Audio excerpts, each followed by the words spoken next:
Welcome back, people, to episode number 66 of the Hook It podcast. Today we're going to be joined by Peter Jamison, but first I got to tell you that this episode has been supported by saxunderwear.com.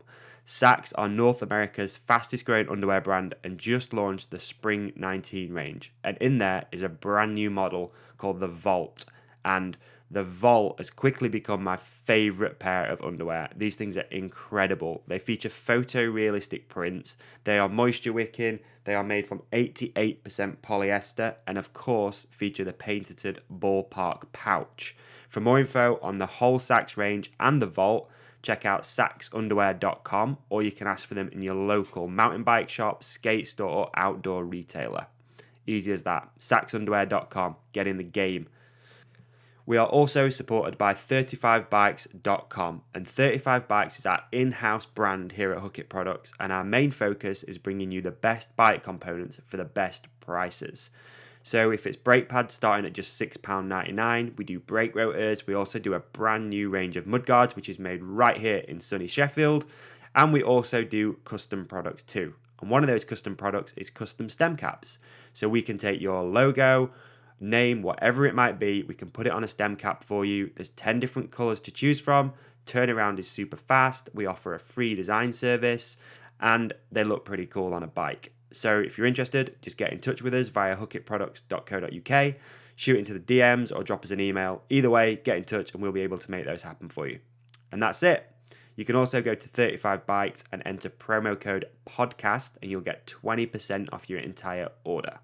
That's promo code podcast, 35bikes.com. Okay, let's hand over to Odub and some Zeb today. Why not? Let's do it. Welcome to the Hook It podcast, endorsed by @Odub_23. Add me, tag me, follow me. Please follow me.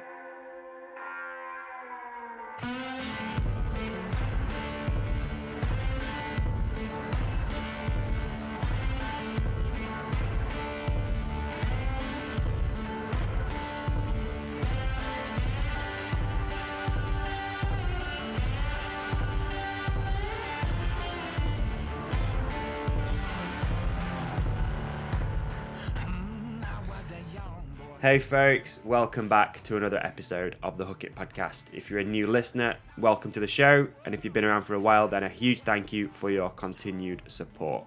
It seems like the last episode with Ben Plenger of Strength Factory went down really well. Had a bunch of people sending photos of them doing the workouts.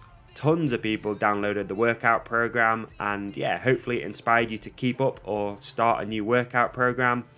Either way, thank you for listening. It's really, really appreciated. I'm going to keep this intro pretty short because I have a throat infection and it's hurting. So let's give away some Sax underwear real quick. Don't forget, if you want to win some Sax underwear, all you have to do is go to iTunes and write a review. That's it. Simple as that. So we're going to give some Sax to Ben G611 for a really, really nice review he left on the 18th of January, just a couple of days ago.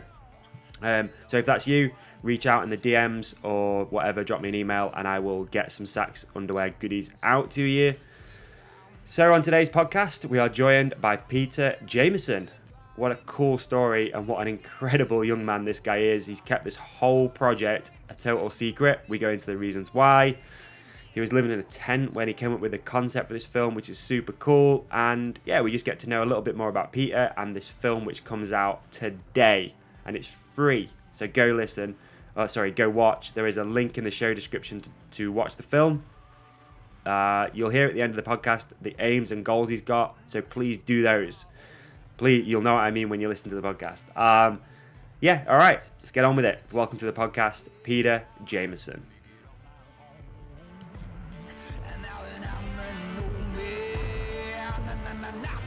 All right. Oh, yeah. God. You know, I said my throat was good. Maybe it's not. At least we get the sexiness back. Bringing sexy back. So on today's podcast, we are joined by Peter Jamison, who is the man behind the new mountain bike freeride documentary called Passion, which comes out on the 20th of January. So depending on when you're listening to this, it's either about to come out or it's out and ready to download right now. Yeah, dude, welcome to the podcast. Appreciate it. Dude, thanks so much for having me. Glad to be a part of it. Hey, man, no problem. When I started seeing this whole passion thing pop up, like I'd seen a few athletes post about it, I noticed that FMB have just posted about it right now too, which is real cool. I knew I just had to get you on here, dude, for a chat. Dude, thanks so much. Really glad. I mean, like I've told you a couple times, like, I mean, I live in a van. I do long drives 24/7, and I'm always listening to the podcast. So it's like super great opportunity to be on it. Thank you, mate. I really appreciate that. What other stuff do you listen to out of interest? Dude, your podcast, of course, and then, of course, Vitals, Inside the Line. Yes. If you're familiar with that one. I am. And then outside of mountain biking, I kind of like with my podcasts, I do like the Rich Roll podcast quite a bit, if you're familiar with that one, and obviously Joe Rogan. And then I commonly will search for like people who I find inspiring.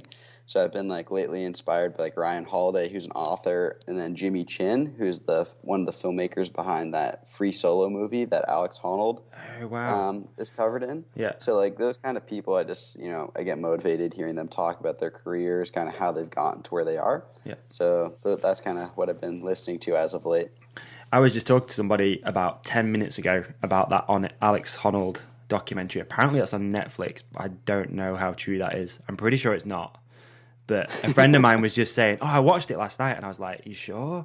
I don't think it's out yet. And he's like, no, I've watched it. So, yeah, I don't know. I need to figure out, see if it's on Netflix or not. But, yeah, that guy's a machine. I've been trying to start Instagram beef with Lance Armstrong. And Alex Arnold was on his podcast the other day. Nice. I figured it was healthy to have some beef with somebody. And why not choose Lance Armstrong? Let's go for the top. Exactly. So I was trying to beat him in the charts all the time and just using him as motivation. Yeah, definitely. You go. But yeah, I watched your film the other night. You were kind enough to send a link over so I could check it out, dude. Incredible what you've done. I think it's amazing, and I want to talk to you about the film. But I also, first of all, really quickly want to understand how you've kept it such a secret, because it seems to have just blown up all of a sudden. Were you mindful of doing that? Was that the plan? 100% from the beginning. So I guess I'll start by, for one, when I started making this film, I guess like January of 2018 was when I was like, all right, I'm tackling this beast. Like, I'm just going to do this. So I came up with the idea in like kind of summer of 2017. I'm sure you've seen the intro, which is that scene with Nick Hilton and Reed Boggs going up at Highland trying to learn the flat drop flip. Yep. And I saw that. And the next morning I sat in the cafeteria at Highland and just edited a 5-minute video called Behind the Scenes of FMB World Tour. Because I didn't know like what to call it. I was like, this is just a side of mountain biking that I have never seen, and I like consider myself to be a complete mountain bike super fan. Like, I've watched every SRAM Steps to the Top video 100 times, like every behind the scenes video I could find, and I had never seen emotion like that. So then I made this like just BTS of FMB, and that's when the initial concept came up. But at the same time as when I started like kind of getting into more like hip hop music, and I always thought it was crazy how like people would like try to keep song secrets or like how much culture there was behind it. And I was like, I knew that if I told people I was making a movie that I would have so much stress, like having an expectation. Because like then there's all this hype building up throughout the year that I didn't want that to have an impact on what I did in the film. So I decided to keep the whole thing a secret until it was exported, totally finalized. I was like, I'm not changing a thing in this movie. Then I was like, all right, I'm telling everybody. And I guess another little aspect is I actually exported the final version at the very beginning of September. And after working on it for 9 months, I was so frustrated because, like, by then it's like you have 100 things you would want to change when you filmed, you know? Yeah. So I hadn't done a thing with the film from September at the very beginning until January 2nd. And then I just sat down and watched it, and I was like, oh, this isn't actually that bad. Like, I actually really like this. And then I just just texted the group chat with all the boys. I was like, all right, dudes, here's a Dropbox with all the content, a bunch of photos, teasers that I've whipped up for you. Let's start rolling this thing out. I'll drop the trailer on the 13th and the full film on the 20th. Wow. So just 7 days just to like hit it hard. Oh yeah. But that's so, like, it's true with a lot of things that you can tease it out for so long that it almost becomes white noise, and then by the time the thing comes out, you're like, oh, I'm kind of sick of seeing it already. You know? Dude, for sure, 100%. Wow. Yeah, it's like Anthill and their Return to Earth. They just did like the teaser of like that they're making it, and now they're all in Hawaii filming it. But that's not going to come out till this summer. Like, I could never do something like that. Having that much expectation for like 6 months leading up to the release or something when you haven't even filmed the whole movie. It's not like you're just editing it. It's like you're still filming it. It's like stressful. Obviously, they're Anthill and they're bosses and know what they're doing. But that's a good way of doing it, though, man, what you've done. And have you been overwhelmed by the amount of media and all that sort of stuff? Did you expect this to happen? Or, dude, it was pretty crazy, honestly. Like, for the most part, like, kind of before Rampage of this year, I kind of just had, like, 1,000 followers on, like, my media Instagram. And was just kind of, like, you know, just trotting through life, making cool videos. And then, I don't know if you saw the work I did with Brett Reeder at Rampage. Yes, but I was did, yeah. Doing like a video or two for him a day and a ton of photos for everybody. And I gained like, I think it was like 1,500 followers in like a couple days. And like everybody was just posting my photos during Rampage, like particularly in the digging days, because this was the first year that there was media allowed on site for diggers. Okay. Like during those earlier days. So that was like kind of the first wave of a social media like kind of explosion that I've witnessed. And then when the movie dropped, it was just ridiculous. Like the first day when all the boys posted like a bunch of them posted the posters that I made with like passion on it, particularly Nicholi because he has like 250,000 followers. Yeah. And dude, it was just absurd. Like my feed was just going and going and going. And it was like so epic. And, like, I had teased it a little bit. Like, I had Instagram stories, like, 2 weeks before, kind of, like, final viewing of, like, Passion or whatever. Just kind of teasing it, you know? Yeah. Just because it's, like, I think it's, I don't know, it's funny. Like, a bunch of people have looked up to for a long time, started following me on Instagram during Rampage. Now it's, like, you know, just tease it a little bit. And then the boys released that it was coming out, and it was just overwhelming, man. And then emails, and it's been an epic experience. Awesome. Really stoked for you. Honestly, I am. Like, again, when I started seeing it around, I'm like, I need to figure out who this kid is. I just want to talk to you and see. Because it's always cool when someone stepped out of the box and done something, like, different, you know? Just to chat and figure out how and why and stuff. So, it's crazy. So, tell me a little bit more about yourself then, dude. Like, how old are you, by the way? I just turned 19 last week. Wow. So, a young lad. Yeah. Wow. I filmed most of the movie when I was 18 and then came up with the concept when I was 17. Okay. All right. And wow, at 17, so at 17, what were you doing? You were still in high school at 17? Yeah, so I was still attending high school, and actually, so the summer when I was 17, I've been like long attending Highland Mountain Bike Park, which I'm sure a bunch of people have known about. They used to have Claymore Challenge. Seminuk filmed a Life Behind Bars there. Mm-hmm. It's a pretty well-known park. And I'd been going there kind of like every weekend for like a year or two. And then there's kind of this like campground called like Jayco. It's like this random spot in the woods where like a bunch of my buddies just had tents set up. Okay. And by buddies, they were all like 19 at that point. And I was still 17. And I managed, along with help with my friends, to convince my parents to let me stay there in a tent for about 3 weeks for most of the summer. So I actually was living in a tent, just eating peanut butter and fluff every day, living at Highland, riding and filming every day. And that's when I came up with the concept for the movie and when I started filming like my first client videos. And yeah, so that's what I was doing at 17. Wow. So before you were 17, how long have you been involved in mountain biking? How long have you been photographing and filmmaking? Yeah, so I started like really getting into mountain biking, like to the point where it's like I was doing it every day. Like it's all I cared about was when I was like 13 and a half, 14. And then I guess I got my first camera for my 15th birthday, my first real camera. So that was like a DSLR. But before that, I'd actually had this really old cell phone, like a free flip phone type of thing. And I would zip tie it to my bike and get clips. And then like I couldn't get them off the phone, and I just like watched them on the phone. And like I remember like trying to figure out how to make it stable. Like, oh, should I put it on the leg of the fork or should I put it on the handlebar? Like, which way will be more stable? And that was when I was probably like 12. Wow. And then like sometimes my dad would take out like a handy cam or something, and we'd make little videos, and I'd be editing in Premiere or whatever. But then when I turned 15, got that camera, everything changed. Like I was still riding every day, but I was also shooting 24/7. Okay. Awesome. And then so between 15 and 17, you started taking it a little bit more seriously. Were you doing like any sort of paid work for any brands or anything like that? Yeah, so between 15 and 17, I pretty much just grinded like literally every single day. I actually did this thing when I was 16. So in 2016 was like I called it a 365 project, where I posted a photo like every single day. Wow. So, and I That's like made myself dude. shoot. Yeah, and I made myself like shoot the photo every day. So like for an entire year, it was like, okay, just shoot a photo and edit, and just like that whole workflow I was doing day in and day out. And I actually did that for almost 2 years. And at one point I was doing 2 photos a day.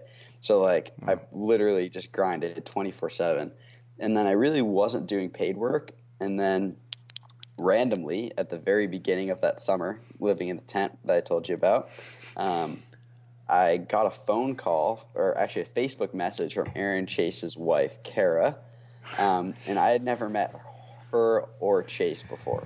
Okay. Not formally, not to the point where I think they would like know what I was all about, really. Like I had met Chase riding like maybe once or twice, very, very briefly. And she was like, hey, can you give Aaron a call? He has something like he wants to talk to you about. And like, 17-year-old Pete, I was like shitting my pants, like, holy crap. So yeah, I called him, and he was like, yo, there's this Red Bull project that I need a filmer for. Like, it would be really sick to get you involved. And like, I was 17 at the time, and I was like, obviously, yeah. And he was like, when are you available? And I was like, not really that available, because I'm still in high school. And at that point I didn't have my license yet, so I couldn't drive. So he was like, okay, I'm going to contact some other people, get back to you. And at this point I was like, damn it. Like, I'm so bummed. Like, school's getting in the way of like potential jobs. And then like a week or two passed, and he called me. He's like, yo, I need your help. I was like, okay, sick. So then, my buddy Clark drove me to the shoot, or the first day of the shoot, and then my sister drove me to the second day of the shoot, like 2 hours away, like huge commitment for them. Wow. So shouts out to those people. And went well. And that was we shot Mountain Mods episode 1 with Matt Macduff. They built an open loop at Highland. Yeah. That's on Red Bull's YouTube. You can check it out. Oh, you did that like too? So that was my first Red Bull video that I shot, and I was 17 for that. Amazing. That's cool, dude. I didn't know that, actually. I didn't know that. Like I said, because we've kind of rushed, like usually I'll have a little bit more time to look into your backstory, you know what I mean, and see what you've done. But because you've been under the radar for so long, now you're just like blowing up. Yeah, for sure. Oh, wow. So you said you were taking photos and filming at the same time. Because do you use the same camera for that? Is that... So I have like now I have different cameras, yeah. But I'm always filming and doing photo. Like as much as I want a career in filmmaking, I also want a career in still photography. Like I love both so much. And like at Rampage, I'm always carrying a mixed bag, video camera and a photo camera, or pretty much everywhere. Like if I'm shooting a video, I'm shooting photos. If I'm shooting photos, I'm probably going to get some clips. Okay. I got you. That's how it always gets. Wow. Crazy, dude. So tell me then, you're living in a tent, and you get this concept idea. What was like the next stage to making this happen? Like, how did you go about getting riders involved? That's a big thing. These guys get hit up so much for stuff. How do you do that? How do you set yourself apart and get them on board? So I guess it was like, a little side note, which will be helpful for maybe a few potential other questions, is that I ride just probably more than I film. Right. So like I've known Reed as like a rider since I was like 14. Okay. So that's like when I was just like a Grom at Highland, and he would come and I'd like always introduce myself or whatever. So like he and I had known each other for a while, and then he came to coach Air Academy, which is like Highland's like summer camp thing. Mm-hmm. And that's when I was like starting to get like, I guess, a little bit decent at filming. Like I was borrowing this like nicer camera, a Canon C100 Mark I for any camera nerds out there, from a local production company. And he was like, yo, dude, like, let's film and edit when I'm here for 2 weeks. And I was like, whoa, sick. And that was like my first like real mountain bike video that I'd shot. Like, okay. I guess real as in like high quality, like enough where it would stand out a bit. And then we sold that video to Stan's No Tubes. So that was like my first, besides that Red Bull thing, that was like my first kind of like paid client gig. Yeah. So that happened, and then Ethan came the week after, Ethan Nell, Yep. and he was coming down the slope course, and I just had my camera and my long lens on, just shot some photos of him doing a flat spin, just airdropped them to him at the bar. After that, just edit up the photos on the computer, and started that relationship. And then Matt, I shot that Red Bull piece with, and Nikolai, lives 30 minutes from me back home. So I've known him since I was just a little squirt at Highland as well. So I'd kind of just like known all these guys for quite a while, and yeah, it all just worked out, and they were down to kind of be a part of the movie. Amazing. So just literally your network just brought it all in, got them involved. Yep. Yeah, How much of a rad dude is Matt Macduff? Matt Macduff is my hero. Yeah. He's such a good friend and mentor. He's helped me out immensely. Like, I seriously can't thank that guy enough. Like, he's done so much for me, and he's always down to go ride, to go shoot. Always a ball of energy. He's absolutely amazing. Yeah, he's been. I mean, I had him on the podcast a couple of months ago, I think now, and since then we've kept in touch. He's just the nicest guy. I mean, I knew he was a good dude coming into that, but we had like a real good chat, like good podcast. One of those ones like where you just don't even know you're even recording it. You know what I mean? You're just having a good chat, and since then we've kept in touch. And yeah, I've helped him out with a few bits. He's helped me, and it's just the nicest guy. Like, fuck, I can't. When I saw he was in it, I was like, yes. Like, I'm even more stoked for this film because Matt's in it. Oh yeah, dude. He's like, I met him when I was 14. I don't think he remembers this, but he and Reader came to Highland, and like I was like 14, just fanboying, and my dad and him actually sat on like the sideline bench and just chatted for like 45 minutes. Wow. And that was like my first Matt Macduff experience, and I shot that Red Bull piece. But man, we've spent a fair amount of time together since then, and he's just so amazing. I can't speak highly enough of him. Yeah, he's a good dude. So you got a good list of riders. I mean, you just sort of alluded to it really quickly there, but just to clarify, in the film, there's 5 athletes: David Lieb, Ethan Nell, Reed Boggs, Matt Macduff, and Rogatkin, which is cool. Like, amazing ride list because they're also kind of different as well. Yeah. As far as style and also like where they are in the sport, I think that's kind of cool. You know, you've got David on the come up. You know, Ethan and Reed doing their sort of slope style free ride thing, and Nikolai who's just top of the sport as well. You know, definitely. I think it gives the film like a really good, I don't know, like different angles of the sport, if that makes sense. And I'm gonna guess that's what you were trying to achieve. Oh yeah, for sure. Yeah. Definitely. No, it worked really, really well. Was there anyone on your hit list which you unfortunately didn't get to be in the film, or did everyone come by? I wanted, ideally, so like when I was planning the initial film, I like kind of just made like subsections of like stories I wanted to tell about the movie. So like obviously like the come up, which David filled that role really well. And then the second chapter, which has Ethan and Reed, I had written down as like multi-dimensional, like people who do more than one thing in free ride, which I thought was awesome. Like people who do like Reed, who does slope events. I mean, not so much this past year, but like he's gotten a top 10 at Joyride and also ridden in Rampage. Like, that's insane. Yeah. And then I had like just a section for like kind of like social media innovation, which Macduff fit well. Yep. And then for the competition aspect, I had Nikolai written down, and then I wanted to have a meal in that section. Okay. But he was still like injured at that point and not really riding. And he's in Sweden, and I didn't have any budget to go there. So he's somebody who I would have liked to have had in the movie, but it just didn't work out because he's a really awesome dude. Yeah. Again, this film sort of sheds light on the fact that, you know, someone like Ethan's so well-rounded. Like, I didn't know up until quite recently how good of a motocross rider he was, but you sort of portray that as well in the film, which is really cool. Yeah, dude, he's insane on a moto. Yeah. Like, we've gone and shot some jumps. Like, if we've had an off day, like, during a shoot, like, if we get too much rain and we can't ride mountain bikes, we'll go shoot some moto or whatever if we're hanging out. And he hit some huge jumps. You may have seen that crash he posted the other day. Yes. Well, anyone who's hitting that, like, at all is already pretty damn competent on a dirt bike to be hitting something that big. Like, do you know what I mean? Like, up until then, I didn't know how good he was. I don't know why. It's just something that I never really paid much attention to. But he's crazy good on a dirt bike. Dude, so gnarly, man. So there was just a meal really that you didn't manage to land. But again, I think you got a really cool mix of athletes, and I can't tell you how much I enjoyed watching it. It's a little bit. It just you nailed it, dude. I think you absolutely nailed it with this film.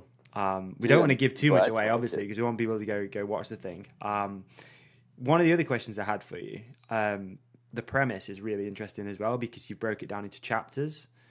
Mm-hmm. Where do you get that idea from? So that idea was from, which movie was it? Oh, okay.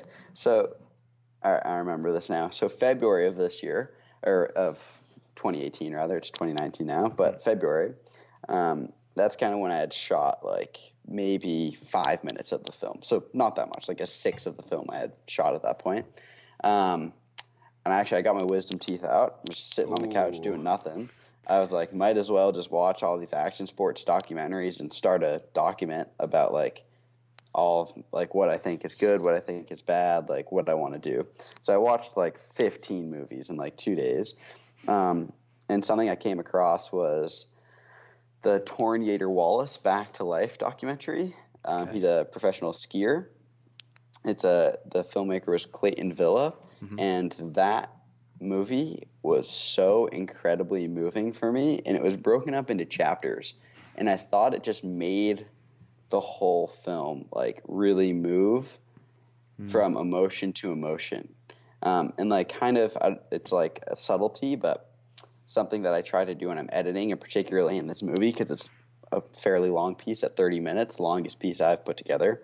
I try to use like varying songs per segment to try to like change the emotion and kind of like move it faster. So like Nikolai's segment, like within his chapter, has different scenes that kind of like flow from one to the other.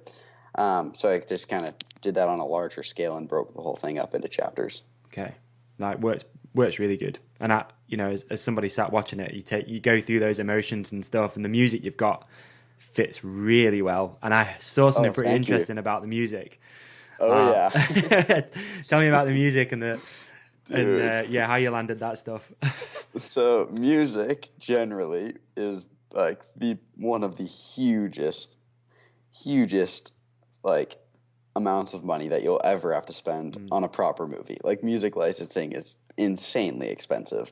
Like it's ridiculous, especially to use like proper tunes. Like you're looking to spend like sometimes $2,000 a song. And then like when I was initially planning the film, I was like, well, maybe I'll sell this thing. And then it's like, well, that could bring up even more issues, and I have to contact all these record labels and stuff.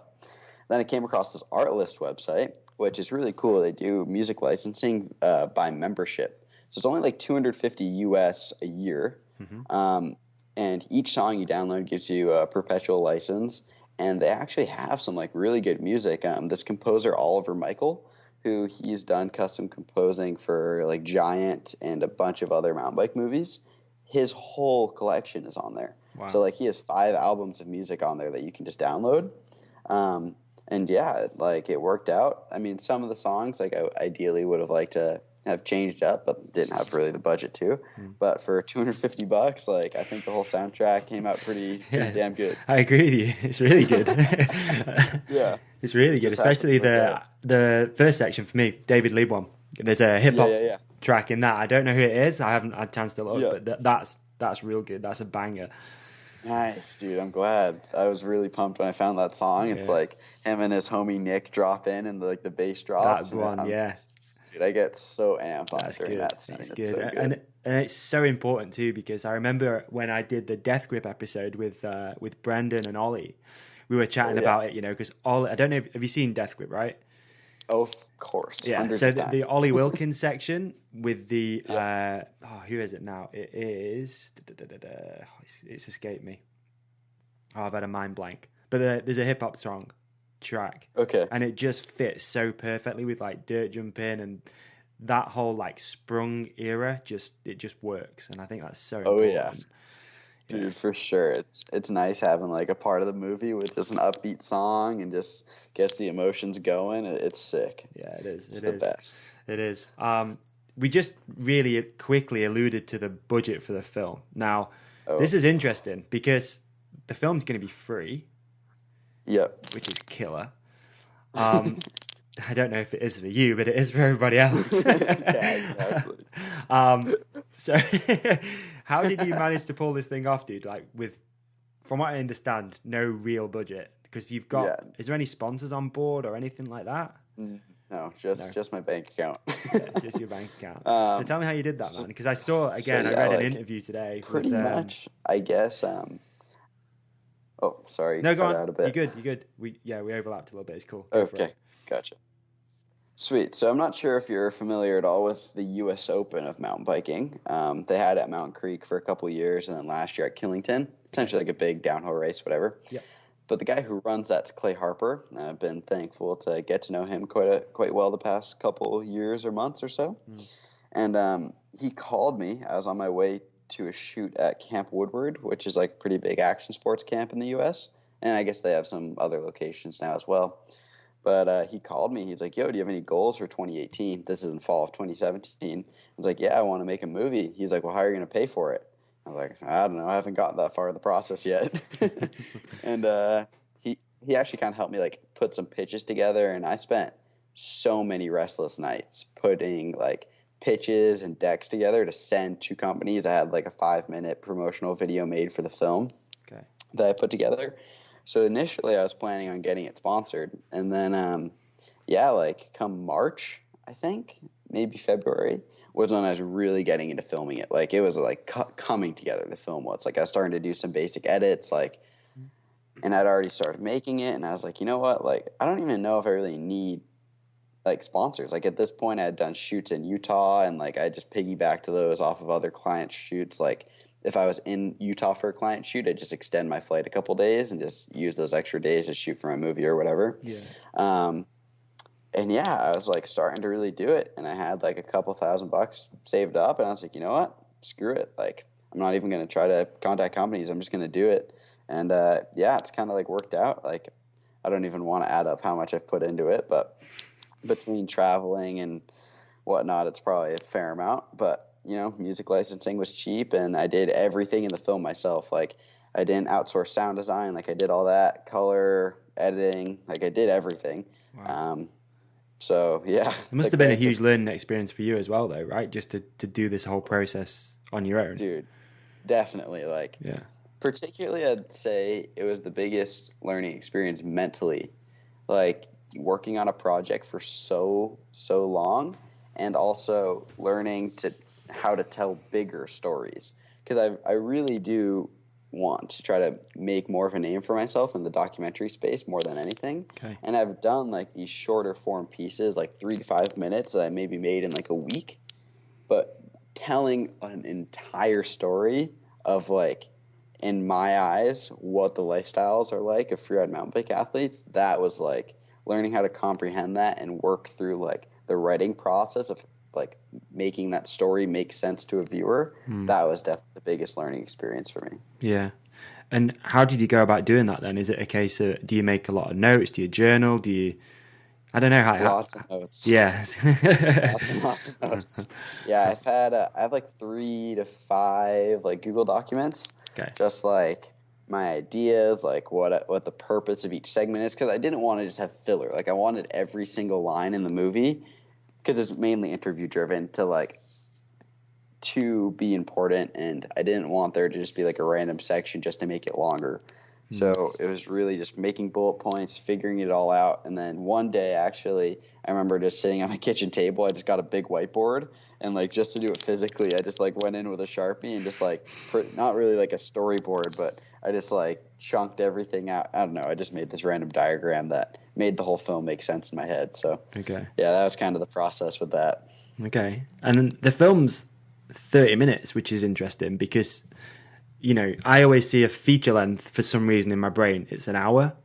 You know, there's a lot of short edits, which are 5-10 minutes, like you just said, but you dropped it in at 30 minutes, which I think is really interesting because it's one of those, it's like, you don't need to set too much time to the side to watch it, if that makes sense. Because good example is, you know, you sent me the link and I was like, cool, right, okay, I'll make some time and I'll sit and watch it. And then I was like, oh, it's 30 minutes. I can slide that in any time. Like, I'll just do it now. You know? Right. Yeah. What do you think to, like, filmmaking in general, going more towards the quick, insta-banger, 1 minute, and then the opposite side of that, which is more like feature length, like Gamble, Death Grip, those sort of films. Yes, definitely. Actually, I had this conversation last night sitting on the couch with David. Right.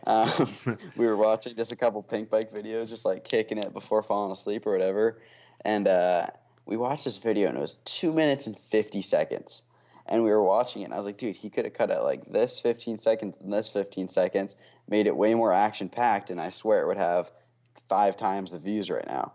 And like, I was like, and I even said to him, I was like, man, I think like a minute 30, a minute 40 seconds, like the perfect length for a banger mountain bike edit right now.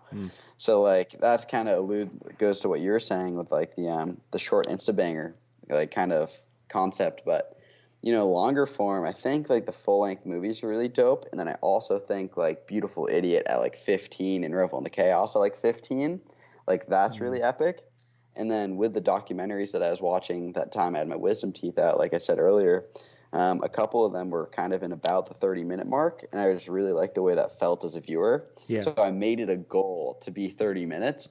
And when I was editing the film, like I wasn't really too conscious of it. I was like, okay, I'll make each segment like 4 to 5 minutes, whatever. It'll like get me close. And then I exported it, and I was like, oh, 29 minutes and 23 seconds or whatever. That works. So yeah, it just kind of worked out. That's interesting. Like I say, it's one of those you can just sit and watch it, and you don't have to set too much time to one side. I know it sounds ridiculous, but the visual when you see something is an hour, 50 minutes, you go, oh, maybe I'll watch it later. With 30 minutes, you're just like, oh yeah, I'll just do it now. Get on with it. Yeah. Right. 100%. I guess the other thing to add to that would be like with my movie, it's definitely like big story, not big riding. Whereas something like Death Grip is big riding, minimal story. Yeah. So with that, it's more of an like, not that mine isn't exciting, but it's like I view it more of like it's a documentary. It's more of like an informational piece than something you're gonna like.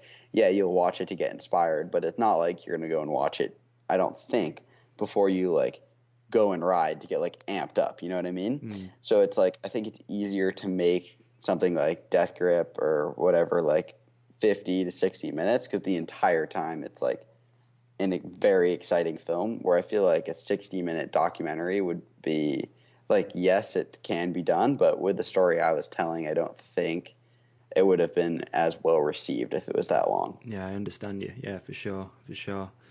So talk just like the sections real quick. For me, my favorite section was it's probably, oh man, I don't know. Maybe Nikolai. I don't know. Maybe Nikolai's because the ending's so good. I mean, we don't want to give it away too much, but Nikolai's section was sick. For you, what was the hardest section to film, and I guess, why? Sorry, that was a super interview question. Yeah. It's okay. So actually, I did some written interviews this week, and I was debating in my head between two answers. The first answer I would say is David's, because we met up. He was working full time when we went to go and shoot, and I was still in school full time. And we had 3 days to shoot. Okay. It was like the most hectic time ever. We are at Ray's. We had 3 days. The hotel, like the hot water broke. It was the middle of February. Like the shoot was just like everything. Like shit was hitting the fan. Like it was like comically bad. Really? And we shot his edit making moves, which ended up kind of blowing up on Pink Bike. He got like 55,000 views. It was at Ray's. They post on Instagram like 5 times. Each time got like 100,000 views or whatever. Wow. And yeah, we made that and filmed his whole movie segment in like 2.5 days. Shit. So that was hectic from like a time standpoint. But then on the other end of the spectrum, Nikolai's was so hard to film because there was no definite ending. Like I couldn't really start editing his segment because I was like, well, if he wins the Triple Crown, it's going to look this way. But if he doesn't, it's going to be the story of disappointment. Like I had no idea. So like when I was filming, like and asking him interview questions, it was like really hard from a director standpoint, like trying to decide which way to make it go. Yeah. And then he ended up winning, and then that kind of like a emotional song comes on at the end, and that like I watch the ending once a day. Like it's my favorite thing ever. It's good. But like, were you filming like two options then about like disappointment and one for the on for if he took it. But like, yeah, like I was like looking for music because I was like, as soon as Joyride is over, I'm just gonna edit his segment, like whatever. And yeah, I was just kind of like looking for music, and I just had like 2 completely different lists picked out. And then yeah, he won Joyride, and I actually edited his segment up and showed it to him at Backwoods Jam, and he was pumped. So yeah, Awesome. It worked out. Did you have other people filming for you at the other Crankworks events, like Leger and Innsbruck? No, unfortunately. No. Like obviously no budget. Can't really afford that. But yeah, I just use his GoPro footage for his ride and switch. Which anybody will see when they watch the movie. Yeah. There's like that bit, like small segment of Leger and Innsbruck with that pretty hype song in the middle and his GoPro runs and some titles. So although I wasn't there, I think the story comes across of how a season went. Yeah, it does. But hopefully in the future I'll be able to attend those events. Yeah, for sure. I think this is going to open up a lot of doors for you, man. I really do. I mean, seeing what's happening already is crazy. You know, from the outside, just watching this whole thing sort of blow up. You know, the interviews you've done, the fact you've got such big accounts posting stuff for you and stuff like that. I think you're going to be pretty damn surprised what goes on. Yeah, thanks, man. You must be, because the film's done, it's sat there, like you're literally now just waiting to pull the pin. Oh yeah, dude, it's literally been uploaded on Vimeo since like I said, like September. Yeah, I saw the date, like, September. I was like, oh, it's been here for 4 months. What are you been doing? Yeah, just waiting, man. Like, yeah. Why now though? Why didn't you like release it in November or something? Well, my initial plan was to release it before Rampage. Okay. That was like back step. I wanted to do a premiere at Crankworks, but then Nicholi won Innsbruck and Leger. And I was like, well, I can't just finish the movie. Like, I have to wait to see what happens at Joyride, obviously. Yeah. So that didn't work out. And then I was like, okay, before Rampage. But then it was like before Rampage was so busy for me. I spent like a couple weeks at Reader's house. I spent like 2 weeks with Carson and Reed. And then I did like these 2 Red Bull videos before Rampage. And it was just so hectic that it didn't work out. And then, yeah, like there's not really much going on right now in the mountain bike world. Like all the boys are out filming in Hawaii for that anthill thing. But other than that, it's like, you know, winter is kind of a bit of a drought in mountain bike content, and figured release it now when I can get more eyes on it. Yeah. Sometimes, I mean, I struggle with these sometimes because I'll get a podcast in the bag and I'm like, that's awesome, but I'm not going to release it until, I don't know. The longest I think I've ever waited is 5 days, but those 5 days, you're like, why don't I just do it now? Because, you know, but if there's something, 100%. Again, like you're waiting for something to happen or whatever, you sort of keep it in the bank. But yeah, how many times have you watched the film then since it's been done and there? I watched it once. Really? And was like, I'm releasing it. But like before then, I'd watched it like at least 15 to 20 times. I remember watching it. I've watched it with Matt. I've watched it with I've probably watched it. I'll give it 15 as the number, like start to finish, with most of those times being with other people. Okay. Because I really particularly when I was kind of like getting close to finishing it, it was nice watching it with like somebody by my side or like a few people, and like you kind of get like a vibe of like what they're feeling, you know, and you're like, oh, I should like speed this section up and like make the cut shorter, or like this section seemed a little abrupt, like let me make that like a little bit longer for their like emotion or whatever. Or you're like, oh, there's kind of a dry spout here, I should like add something funny or like a bit of a banger clip or whatever. So yeah, probably like 15 times, and then probably like 5 times by myself, just like focused in. Yeah. What I'm interested in too, so you said before you finished high school, then you've been, it sounds like pretty flat out working for the last couple of years. So are you done with school now? Are you full-time filmmaker, photographer? Yeah, I guess. I finished school in June of 2018. So this, I guess, is month 8 or month 7 out of school now. Yep. In June, yeah, 7. Good, yeah, math. But yeah, so since I graduated, just actually moved into a converted Sprinter van that I built out. So I've just been living in a van full time. I spent 2 months at Highland, and then drove out to Crankworks Whistler, and then went to Backwoods Jam. Then I went to Brett's house for a bit, and then Oregon with Carson, and then Rampage, and then came home. And now I'm in South Carolina. Wow. What do your parents think? Are they stoked? I think so. It's like now that I like. I'm trying to think of the best way to phrase this so if they listen to this, they don't get mad at me. Hey, mom and dad. Yeah. Okay. Greetings. But yeah, like they're the most supportive parents like in the world. Like I'm so thankful, and just they've done so much for me. I definitely think, to an extent, that they think I'm a bit crazy. Definitely, because I have two older sisters, one of which is getting 2 PhDs right now, and the other one who's a college graduate also. And I took high school super, super seriously, so the expectation was that I'd be attending a competitive 4-year college, but instead I'm living in a van making mountain bike videos. Maybe, yeah. Right. So I think that there is a bit of like a shock there, but now that I have a movie coming out, and I mean, anybody who follows me will see in the next couple months I have like a really sick potential, not set in stone yet, but I have a potential opportunity for the summer months that will be a really sick job. Okay. And yeah, it's just like at this point, it's like if I need money, like if I'm like broke and can't feed myself, I have I'm at the point now where I have the connections where I could like make a shoot happen, or I feel like it's like a consistent job now, which Brilliant. is nice. That's cool, man. Yeah. Stoked for you. And your parents must be too. Yeah. I think they're just happy to have me out of the house, maybe just doing my own thing, having to babysit me. How's living in a van? Because that is the dream, man. Like, especially where you are, like that must be sick.